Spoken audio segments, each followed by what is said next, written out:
আজকে আমি বানাবো পোলাও।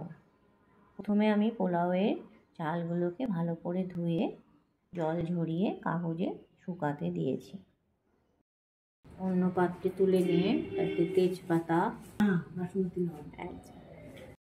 একটু বাসন্তী রং, জিরে গুঁড়ো,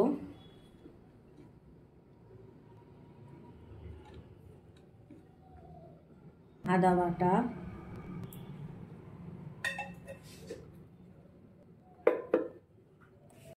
নুন পরিমাণ মতো, বেশ খানিকটা ঘি দিয়ে সম্পূর্ণটা মাখিয়ে নিচ্ছি। চিনিটা একটু পরে দিব।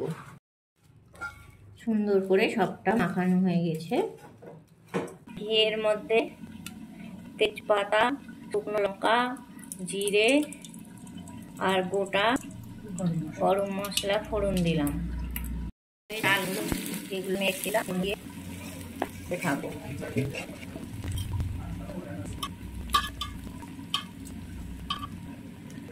বেশ খানিকটা চিনি দিয়ে জলে ভিজানো ছিল দিয়ে দিই।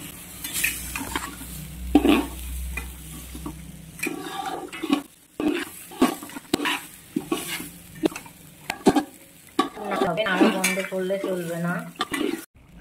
এখানে চালগুলো যখন একটু ফোটা ফোটা হয়ে যাবে তখন জলটা দিয়ে দিতে হবে। জলের মাপটাই আসল। 500 চাল নিলে 1 লিটার জল দিতে হবে। এখানে আমরা কোটো মেপে দিয়েছি।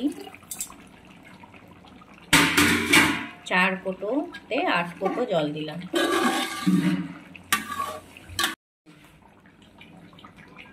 আগে অল্প একটু নুন দিয়েছিলাম, এখন পরিমাণ মতো একটা নুন দিয়ে দিলাম।